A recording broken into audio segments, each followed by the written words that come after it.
pessoal, eu sou a Raquel e hoje eu estou aqui com a minha garra curta. Pois é, Jon Snow tem sua garra longa e eu tenho a minha garra curta.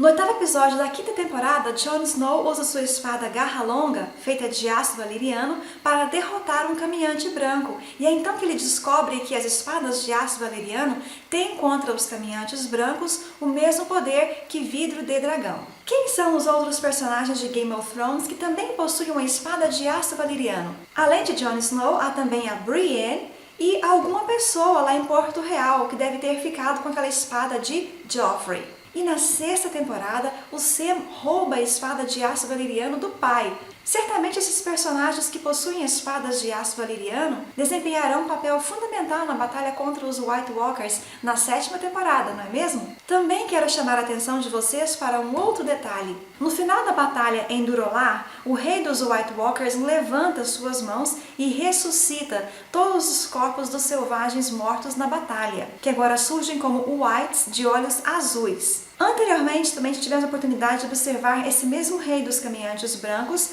tocando na bochecha de um bebê e assim transformando a criança em um White Walker. Mas e então, será que essas são as duas únicas formas de transformar alguém em um caminhante branco ou em um White Walker? Ou será que ainda há outras formas?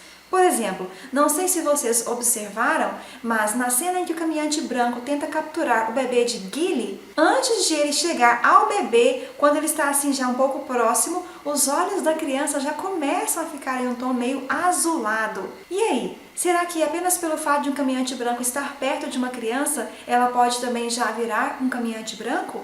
Bem, eu pretendo responder essas e outras perguntas para vocês em meu vídeo chamado de Expectativas para a sétima temporada, que será lançado em breve. E vamos agora então ao meu resumo e comentário sobre os episódios de 6 a 10 da quinta temporada. O sexto episódio se chama Unbowed, Unbent, Unbroken, ou seja, insubmissos, não curvados, não quebrados, que é o lema da Casa Martell, e se refere ao fato de que Dorne é, dentre os 7 reinos, o único a não ter sido conquistado de maneira bem-sucedida por invasores. Em Bravos, a Arya está muito curiosa para saber o que acontece com os corpos que ela limpa. Ela continua jogando o jogo dos rostos, tanto com a Waif quanto com Jaqen, mas as mentiras que ela conta não são convincentes, e ela acaba apanhando de novo. Mais tarde, um pai traz a filha doente para a casa do preto e do branco, e Aura inventa uma história para convencer a garota a beber da água envenenada do poço. É assim, com essa mentira bem-sucedida, que Aura tem permissão para visitar o Salão dos Rostos, um lugar onde todos os rostos dos cadáveres estão dispostos. Na Baía dos Escravos, Tyrion e Jorah são capturados por homens de um navio de escravos, e o anão consegue convencer o líder a vendê-los para as arenas de luta em Meereen, pois Jorah é um dos melhores cavaleiros de Westeros. Em Dorne, Bronn, Jaime, Ellaria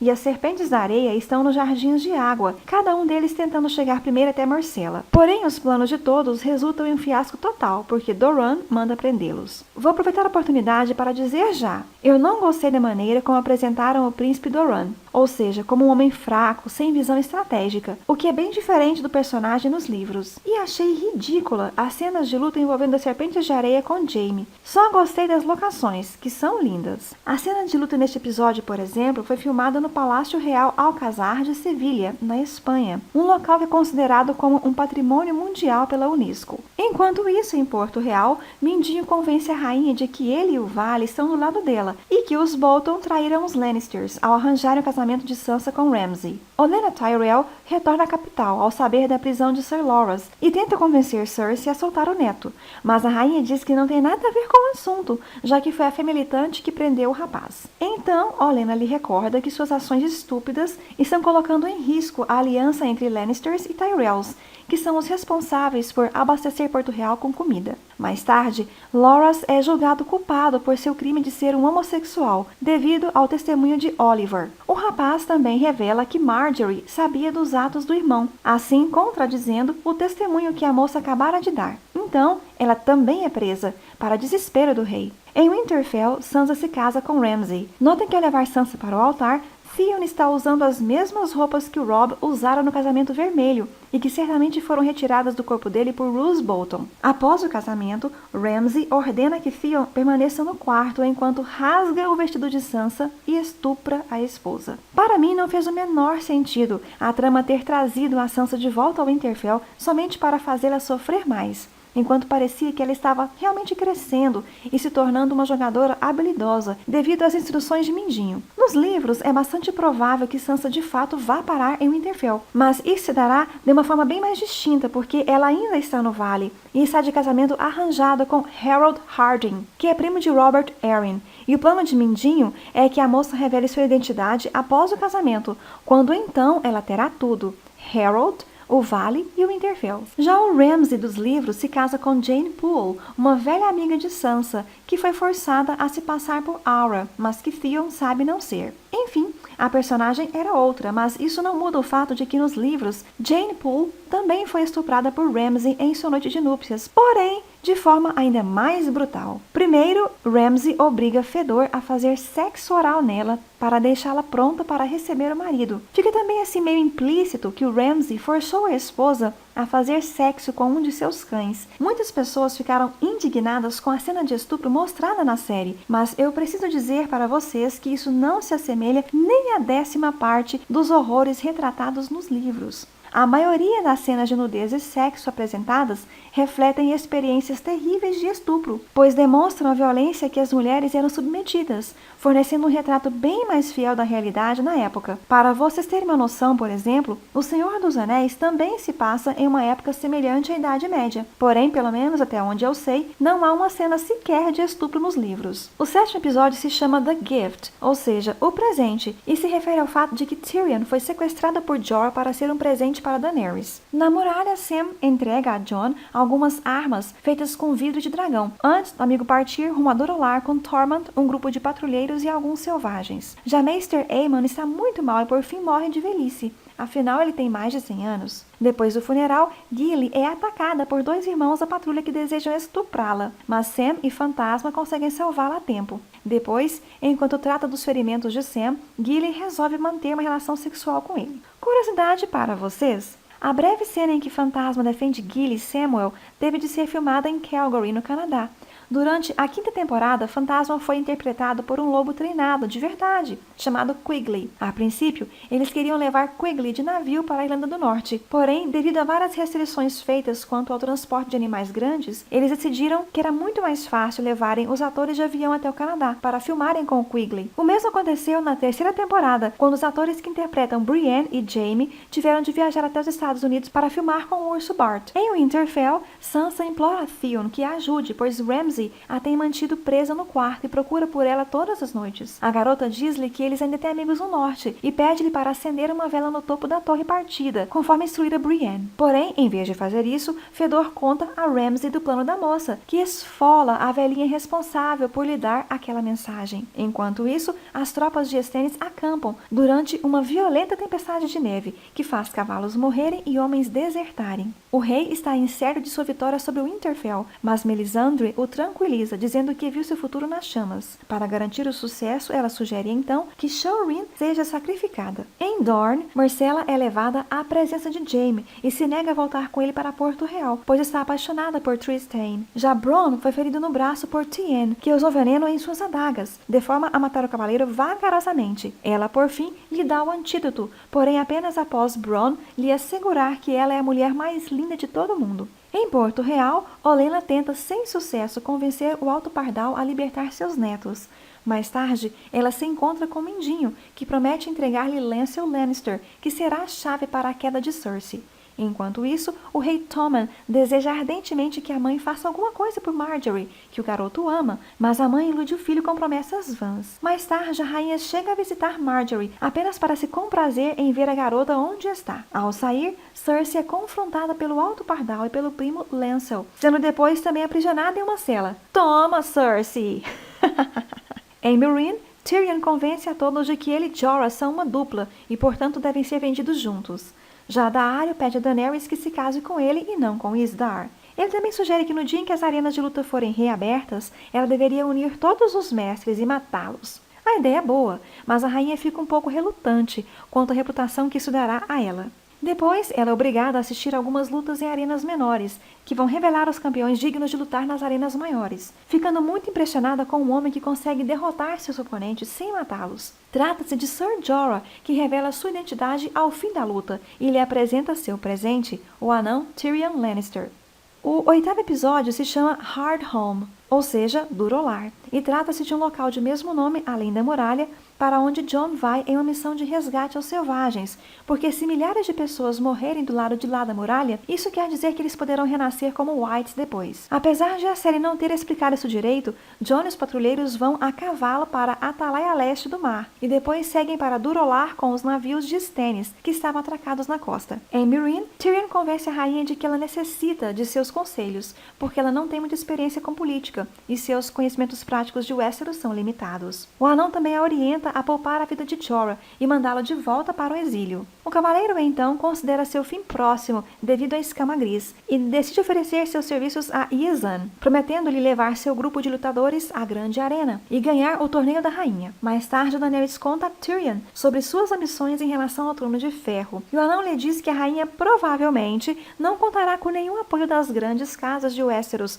quando para lá retornar. Afinal, muitos outros tentaram, sem êxito, parar a roda do poder, na qual uma família sucede a outra em um jogo de tronos ininterrupto. Porém, Daenerys esclarece que ela não pretende parar a roda, ela pretende quebrá-la. Em Braavos, Aura assume uma nova identidade, como uma vendedora de mariscos chamada Lana, e no porto, ela observa um homem que terá de matar com veneno. Nos livros, o nome que Aura usa é Gata dos Canais, em referência ao treinamento de Syrio Forel, que a instigava a ser ágil como um gato, e também em memória da mãe, Catelyn Stark. Nos livros, ela consegue inclusive entrar na mente de gatos, bem como também entrar na mente da loba dela, a Nymeria, que está a quilômetros de distância. Enquanto está na mente de Nymeria, Aura encontra o corpo da mãe, retira-o da água e impede que os lobos da Alcateia o devorem. Em Porto Real, a Septã Unella exige que Cersei confesse seus crimes em troca de sua liberdade. Um detalhe para vocês, viu, é que a pedra de calçamento da qual Cersei lambe água na cela onde está aprisionada era feita de plástico e coberta com celofane, de forma a se manter higiênica.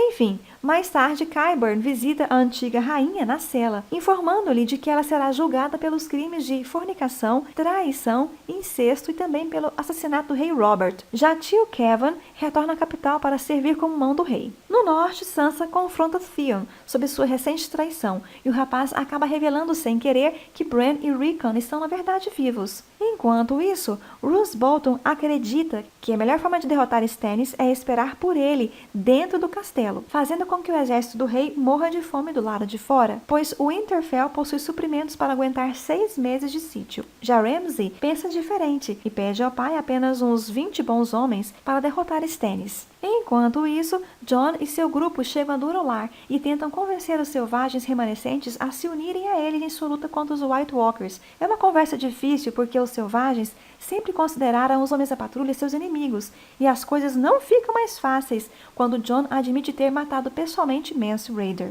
É Tormund, por fim, quem consegue argumentar melhor em defesa de Jon e convence os 5.000 selvagens a partirem para Castelo Negro. Depois, Jon mostra-lhes as armas feitas de vidro de dragão. De repente, chegam os White Walkers, e os portões de Duro Lar são fechados e muitos selvagens ficam do lado de fora, entregues à própria sorte, ou melhor, ao próprio azar. Jon, Tormund e outros lutam juntos para tentarem dar ao máximo de pessoas a chance de chegar aos navios. No topo de uma colina, vários White Walkers montados em cavalos mortos observam a batalha, e o Rei da Noite está com eles. Ao percebê-los, Jon e um dos selvagens tentam encontrar as armas de vidro de dragão que haviam se perdido durante a confusão e são confrontados por um guerreiro White Walker. O selvagem morre na luta, pois seu machado se quebra ao tocar a lâmina fria do caminhante branco. Jon então pega sua espada de aço valeriano Garra Longa, que ele ganhara de presente de Jeor Mormont tempos atrás. Tanto ele quanto o caminhante ficam surpresos ao notar que a espada permanece intacta após o impacto, e Jon consegue matar o caminhante. Nada disso passa despercebido para o rei dos White Walkers, que observa tudo à distância. É interessante notar que tanto a obsidiana quanto o aço valeriano, que são letais para os caminhantes brancos, não têm o mesmo efeito contra os Whites, contra os quais o fogo ainda é a melhor arma. Enfim, a luta continua, com mais Whites chegando, entre os quais estão inclusive crianças mortas, que atacam com a mesma ferocidade. Jon, Ed e todos os outros que sobraram vivos fogem então para os navios. É nessa hora que o Rei da Noite levanta seus braços em um sinal de triunfo, e para o horror de Jon, John e dos outros que o acompanham, todos os selvagens mortos ressurgem como Whites. Uma observação importante é que os Whites não são semelhantes aos zumbis, que podem transformar uma outra pessoa em zumbi após uma mordida infecciosa, por exemplo. Nos livros, os Whites são incrivelmente duráveis e não são semelhantes aos zumbis tradicionais, que morrem ao ter a cabeça decepada ou o cérebro destruído. Em vez disso, cada parte de um White, incluindo membros destroçados, vai continuar se movendo enquanto houver músculos e juntas suficientes para tal. E eles não parecem sentir dor alguma. Eu gostei muito das cenas de John em Durolar, apesar disso não ter sido mostrado nos livros, porque o John não foi pessoalmente até o local. E se vocês não sabiam, fiquem sabendo agora, todas as construções de Durolar, tanto as casas quanto a paliçada de madeira, foram construídas de verdade para as filmagens. O 9º episódio se chama The Dance of Dragons, ou seja, a Dança dos Dragões, e faz referência a um livro com o mesmo título que a princesa Shireen está lendo neste episódio. A Dança dos Dragões foi o nome dado à guerra civil que aconteceu entre dois irmãos Targaryen, filhos do rei Viserys I, pois cada um achava que merecia mais que o outro se sentar no trono de ferro. A guerra foi um desastre para a casa Targaryen, bem como para os 7 reinos de Westeros. Jon Snow Tormund e os selvagens que sobraram da batalha em Durolar chegam à muralha. Sir Alliser Thorne hesita um pouco,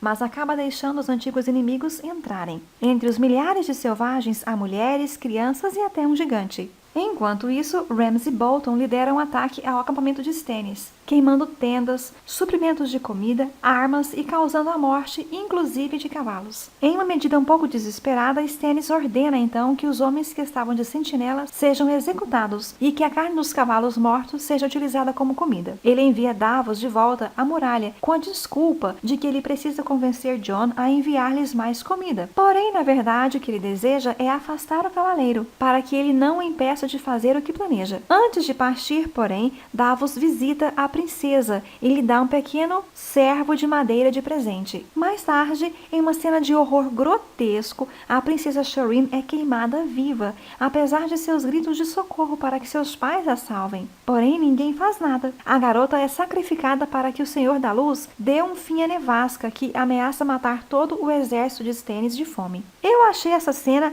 a mais horrenda de todas as temporadas até agora. Pior do que a morte de Ned, o massacre no casamento vermelho e até o estupro. Foi uma cena totalmente desnecessária, sem sentido e inverossímil. Eu acredito sim que a Shireen vai morrer nos livros, mas não dessa forma. Não amando de Stannis. Digam o que quiserem, mas eu me recuso a acreditar que o Stannis dos livros faria tal coisa com sua filha, pois ele a ama de verdade. Nos livros, inclusive, Stannis ainda está vivo e sua família ficou em Castelo Negro. Quando ele marcha para Winterfell, ele chega a instruir os homens que deixa para trás que se ele perecer na batalha, eles devem continuar lutando para colocar Shireen no trono de ferro. Bom, saindo das terras geladas ao norte, vamos agora para as terras mais mornas de Dorne, ao sul dos 7 reinos. Ali vamos encontrar Jaime sendo levado à presença do príncipe Doran Martell, que está cercado por diversos membros de sua família, incluindo Myrcella. Para a surpresa de Doran, Jaime revela que Cersei recebera um presente de Dorne e que este fora interpretado como sendo uma ameaça à vida de Myrcella. O príncipe percebe que se tratou de uma obra de Ellaria e declara que não tem interesse em criar uma guerra. Pelo contrário, ele oferece a Jaime sua hospitalidade e faz uma proposta bastante sensata.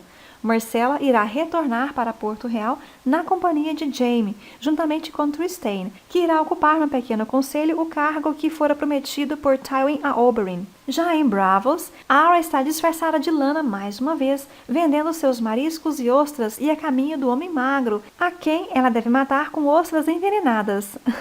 Que plano mais estúpido! Nos livros, o plano dela é muito melhor. Ela irá matá-lo envenenando as moedas. Porém, antes de concluir sua missão, ela nota que Sir Meryn Trant está descendo de um bote mais à frente na companhia de Mace Tyrell, que veio tentar negociar com o Banco de Ferro. Trant está na lista de Arya e ela decide segui-lo. À noite, em um bordel, ela descobre que Trant é um pedófilo e que deseja uma nova garotinha no dia seguinte. Em Meereen, Daenerys e sua comitiva estão na arena esperando pelas lutas, que têm início quando a rainha bate palmas. Jorah é um dos lutadores e ele se sai muito bem. Ao fim da disputa, ele atira uma lança na direção de Daario, matando um filho da arpia que estava se esgueirando por trás do homem. O massacre recomeça, dessa vez com os rebeldes matando mestres e homens livres, incluindo Isdar. A rainha é conduzida para dentro da arena e cercada por imaculados, que lutam em grande desvantagem numérica. E é exatamente nesse momento que, atraído pelo barulho da multidão, Drogon desce sobre a arena, enorme, lindo e mortal. Ele ataca os filhos da arpia que estão próximos, sendo acertado por algumas lanças no processo. Tentando fazer com que Drogon não seja ferido, Daenerys sobe em suas costas para forçá-lo a voar, tornando-se a primeira Targaryen a montar um dragão em séculos. Todos então observam atônitos, enquanto Daenerys voa para longe com seu filho. Curiosidades! As cenas da grande arena de Daznak em Meereen foram filmadas em Osuna, na Espanha, na Praça dos Touros, que é usada para realizar touradas. O 10º e último episódio se chama Mother's Mercy, ou seja, a misericórdia da mãe. Este episódio recebe esse nome por causa da figura da mãe, que na religião do deus de muitas faces simboliza a misericórdia. No norte, a neve no acampamento de Stannis começa a derreter e o rei se prepara para marchar para Winterfell, sendo porém informado de que quase metade de seus homens desertaram, na maioria mercenários, que fugiram com todos os cavalos. Para piorar, Selise se enforcou e Melisandre desapareceu. A caminho de Winterfell, o exército de homens cansados e desmontados de Stannis é facilmente derrotado pela cavalaria dos Bolton. Já Stannis, ferido, é encontrado por Brienne encostado a uma árvore e a moça o mata, como punição pelo assassinato de Renly. Em Winterfell, Sansa consegue escapar do quarto e acender a vela no topo da torre, porém Brienne não está mais a postos para ver o sinal. Ao perceber que os Bolton derrotaram Stannis, ela decide que essa é a melhor hora para fugir dali. Ela se encontra com Myranda e Fëdor. Finalmente, não é? Recuperando um pouco de coragem, Theon causa a morte de Myranda e agarra as mãos de Sansa, enquanto os dois saltam das muralhas de Winterfell. Em Braavos, Sir Meryn Trant está espancando algumas garotinhas, enquanto decide com qual delas ficará. Uma delas não exprime dor ao receber a pancada, e é com essa então que ele fica. Trata-se de Arya Stark, é claro, e a garota tem uma faca nas mãos, que usa para matar o cavaleiro vagarosamente. Enfim, mais tarde, na casa do preto e do branco, Arya procura o salão dos rostos para devolver o rosto que pegara emprestado, sendo surpreendida por Jaqen e pela Waif, que lhe dizem que a vida de Sir Meryn Trant não era dela para ela resolver tirar. O homem com o rosto de Jaqen acaba inclusive morrendo e Arya retira um rosto após o outro da face dele, ficando cega logo em seguida. Em Meereen, o pequeno conselho não sabe o que fazer com o desaparecimento da rainha. Por fim, eles decidem que Tyrion, Missandei e Verme Cinzento ficarão na cidade, tomando conta das coisas, enquanto Daario e Jorah irão à procura de Daenerys. Enquanto isso, Daenerys se encontra em um mar de grama verde, com Drogon ao seu lado, se recuperando de suas feridas. O dragão não quer levá-la de volta para Meereen, então a rainha resolve sair para procurar por comida, mas é cercada por um Khalasar Dothraki. Compreendendo o que está para acontecer, ela rapidamente deixa cair seu anel, deixando para trás um sinal de sua presença por ali. Em Dorne, Jaime, Bronn, Myrcella e Trystane se despedem dos Martell a caminho de Porto Real. Ellaria beija Myrcella nos lábios. No navio, Myrcella admite saber que Jaime é o pai dela, e os dois se abraçam. Porém, rapidamente a expressão da garota muda e ela morre nos braços do cavaleiro. Já em Dorne, Ellaria toma o antídoto para o veneno que estava em seus lábios. Em Porto Real, Cersei é levada à presença do Alto Pardal para se confessar. Ela confessa o adultério com Ser Lancel, porém nega o incesto com Jaime. Ela deseja ver o filho Tommen, mas o Pardal lhe diz que haverá um julgamento para encontrar a verdade no tocante aos outros crimes que ela nega, incesto e regicídio. Então, ela tem as roupas rasgadas e os cabelos cortados. Como punição por seus pecados, ela precisa andar nua pelas ruas de Porto Real, saindo do grande septo de Baelor e indo até a Fortaleza Vermelha. Só um detalhe, nos livros as septãs removem todos os pelos de Cersei, incluindo suas sobrancelhas, pelos púbicos e os cabelos da cabeça, deixando-a completamente careca. A multidão lhe lança insultos e seus pés sangram, mas ela consegue chegar a seu destino, onde tio Kevin, Pycelle e Qyburn esperam por ela. Qyburn a cobre com um manto e, tcharam, lhe apresenta o mais novo membro da Guarda Real, o Montanha Frankenstein.